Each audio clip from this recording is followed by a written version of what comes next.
지금 이 시각 여러분들이 주목하는 뉴스 만나보겠습니다.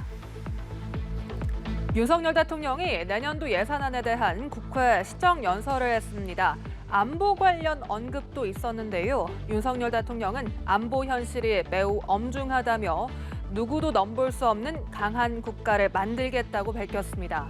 또 북한이 7차 핵실험 준비를 마쳤다며 우리의 대비태세에 대해선 미국, 일본과 함께 대북 억제력을 끌어올리겠다고 말했습니다. 관련해서 방현덕 기자가 자세히 전해드립니다.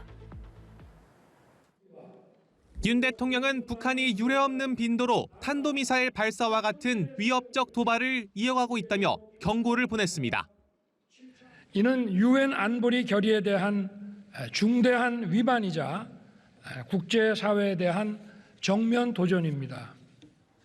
윤 대통령은 북한이 7차 핵실험 준비도 이미 마무리했다고 밝혔습니다. 선제 핵 사용 방침을 밝힌 데 이어 핵실험도 언제든 감행할 수 있는 엄중한 안보 상황이란 겁니다.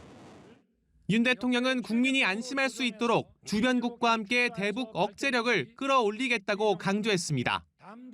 한미 연합방위 태세와 한미일 안보 협력을 통해 압도적인 역량으로 대북 억제력을 강화할 것입니다.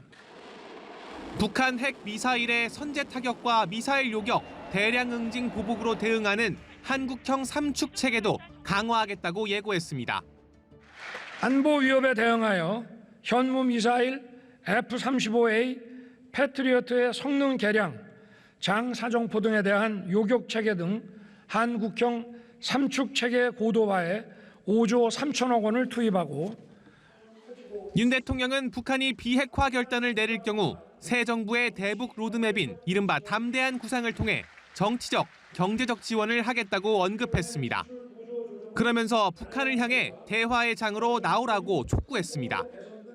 윤 대통령은 튼튼한 국방력으로 누구도 넘볼 수 없는 나라를 만들겠다며 로봇과 드론, 정찰 위성과 사이버전 전력 등을 확충하겠다고 밝혔고 사병 봉급도 2025년 205만 원을 목표로 내년 130만 원까지 인상하겠다고 말했습니다. 연합뉴스 TV 방현덕입니다.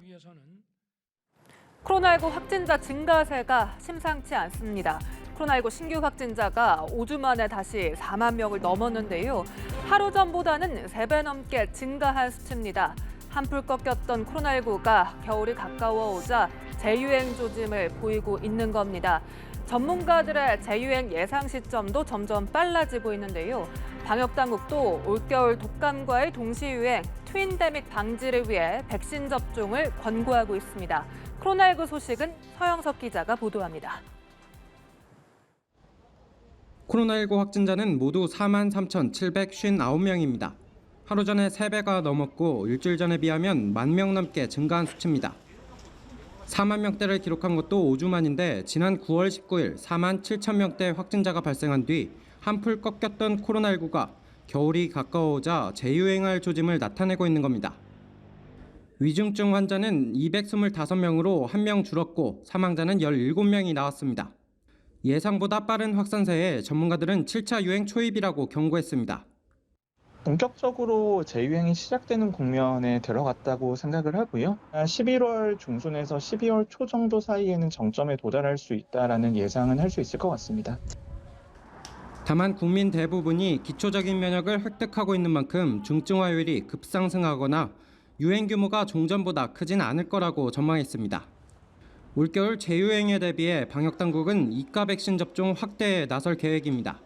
현재는 60세 이상 고령자와 면역 저하자 등 1순위 대상자 위주로 오미크론 변이 백신을 접종하고 있는데 여기에 더해 2순위 접종 대상자인 50대와 기저질환자 등으로 대상을 확대하는 겁니다.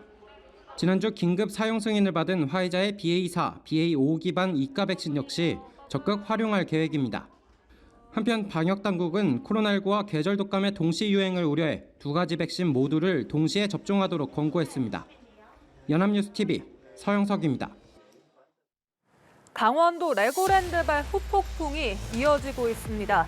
채권 시장 자금 경색 상황을 불러온 레고랜드 사태, 공사에 참여한 건설업체로도 번지고 있는데요. 시공사가 공사 대금을 받지 못하면서 하도급 업체 등 영세지역 업체의 줄도산 가능성도 제기되고 있습니다. 공사 대금을 받지 못한 건설업체들은 집회를 열고 대금 지급을 촉구하고 나섰습니다. 보도에 이상현 기자입니다. 수십 명의 사람들이 강원도청 앞에 모였습니다. 곳곳에 현수막을 내걸고 도청을 향해 큰 소리로 구호를 외쳐댑니다. 레고랜드 기반시설 공사에 참여했던 동부건설과 하도급 업체들이 공사비 136억 원을 받지 못하게 되자 대금 지급을 촉구하는 집회에 나선 겁니다. 강원 중도개발공사는 당초 레고랜드 인근 부지를 팔아 공사비를 충당하겠다는 계획을 세웠습니다. 하지만 지난달 김진태 강원도지사가 중도개발공사에 대해 법원에 회생 신청을 하겠다고 발표한 이후 준공대금을 받지 못하는 상황이 됐습니다. 모든 행위는 이사회를 통해서 승인을 받고 이루어진 걸로 알고 있습니다. 그 이사회에 도의 글로벌 통상국장 등 도 공무원분들이 포함되어 있습니다. 동부건설이 136억 원을 받아 공사에 참여한 26개 업체에 줘야 하는 대금은 40억 원에 달합니다. 대부분 지역의 영세업체들인데 적게는 3천만 원에서 많게는 24억 원까지 받지 못했습니다. 저희가 만약 동부건설로부터 저 돈을 수령을 못한다면 저희 업체는 물론 저희 밑에 있는 업체들도 다 줄도산이 날 수 있는 그런 상황이 와 있다고. 중도개발공사는 더는 대금을 지급할 능력이 안 돼 강원도가 해결할 수밖에 없는 상황입니다. 강원도는 공사비 지급 필요성에 공감한다면서도 당장 해결책을 제시할 수는 없다는 입장입니다. 저희도 중도개발공사를 통해서 공사대금이라도 일단은 먼저 좀 지급할 수 있는 방안도 1차적으로 찾아보고 강원도가 공사비를 지원하더라도 도의회 승인 등 관련 절차를 거쳐야 해 실제 지급까지는 꽤 오랜 시간이 걸릴 것으로 보입니다. 연합뉴스TV 이상현입니다.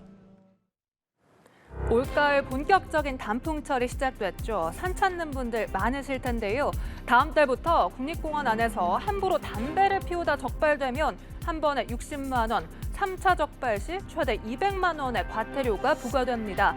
기존에 비해 과태료가 5배에서 6배 늘어난 겁니다. 자연공원 내 지정된 장소 밖에서 흡연, 야영, 음주 등 불법 행위를 할 경우 과태료가 이렇게 대폭 높아지니까요. 유의하셔야겠습니다. 자세한 소식은 이준삼 기자입니다. 시뻘건 불길이 열흘 가까이 이어지며 역대 최장기간 산불로 기록된 지난 3월의 울진 삼척 산불. 화재 원인은 끝내 밝혀지지 않았지만 한때 담뱃불 실화가 유력한 원인으로 지목됐습니다. 담뱃불 온도는 섭씨 500도로 적당한 조건만 갖춰지면 불과 7, 8분 만에 산불로 번질 수 있습니다. 올해 들어서도 담뱃불과 입상객 실화가 산불 원인의 3분의 1을 차지했고 국립공원 내 흡연 적발 건수도 매년 200건 안팎에 달하고 있습니다. 정부가 다음 달부터 국립공원 내 흡연 등 규정 위반 행위 과태료를 대폭 강화합니다. 지정된 장소 밖에서 담배를 피우다 적발되면 처음엔 60만 원, 두 번째엔 100만 원, 세 번째는 법정 상한액인 200만 원의 과태료를 내야 합니다. 지금보다 5배에서 6배 수준으로 상향되는 겁니다. 지정 장소 밖 야영과 새길 통행 등은 적발 횟수에 따라 20만 원부터 최고 50만 원, 대피소와 탐방로 등에서의 음주 행위는 첫 적발 때부터 10만 원이 부과됩니다. 환경부 측은 이번 시행령 개정은 자연공원의 보존과 지속 가능한 이용 원칙을 더욱 강화하고 산불과 안전사고를 예방하기 위한 것이라고 밝혔습니다. 연합뉴스TV 이준삼입니다. 영국 역사상 210년 만에 최연소이자 첫 비백인계 총리로 당선된 리시 수넥 총리 내정자가 오늘 취임합니다. 잠시 후 취임 연설을 하는데요. 최초라는 수식어가 여러 붙는 만큼 파격적인 인사입니다. 여러 특별한 이력으로 국내외에서 비상한 관심을 받고 있지만 그의 앞에 놓인 과제는 만만치가 않습니다. 2차 대전 이후 최대 경제 위기에 내몰린 영국의 현실과 마주해야 합니다. 보도에 김지수 기자입니다. 42세 인도계 리시 수넥 전 재무장관이 57대 총리로 선출되면서 강조한 건 영국의 안정과 통합이었습니다. The United Kingdom is a great country, but there is no doubt we face a profound economic challenge. We now need stability and unity, and I will make it my utmost priority to bring our party and our country together. 순핵은 코로나19 사태 당시 유급 휴직을 비롯한 적극적인 지원 정책을 펼쳐 호평을 받고 차기 총리 주자로 도약했습니다. 이후에는 법인 세율과 소득세 격인 국민보험 부담금리를 높이는 등 증세에 나서 재정 건전성을 높였습니다. 순핵 정부는 인플레이션 대응에 방점을 둔 경제 정책을 추진할 것으로 전망됩니다. 9월 소비자 물가 상승률은 10.1%에 달하는데 중앙은행 총재는 주저하지 않고 금리 인상을 할 것이라고 예고했습니다. 금리가 올라가면서 정부 이자 지급액도 급증하고 있습니다. 올해 4월 이후 정부 차입금은 코로나 이전인 2019년 같은 기간에 거의 2배입니다. 당장 순핵 정부는 오는 31일 발표될 예산안과 중기 재정 전망에서 증세와 지출 삭감을 어떻게 할지 결정해야 합니다. 현재 이 예산안을 짜는 제러미 헌트 재무장관은 유임될 것이라는 전망이 잇따르고 있습니다. 일단 금융시장 반응은 호의적입니다. 영국 장기 국채 가격과 파운드와 런던 증시가 올랐습니다. 연합뉴스 김지수입니다.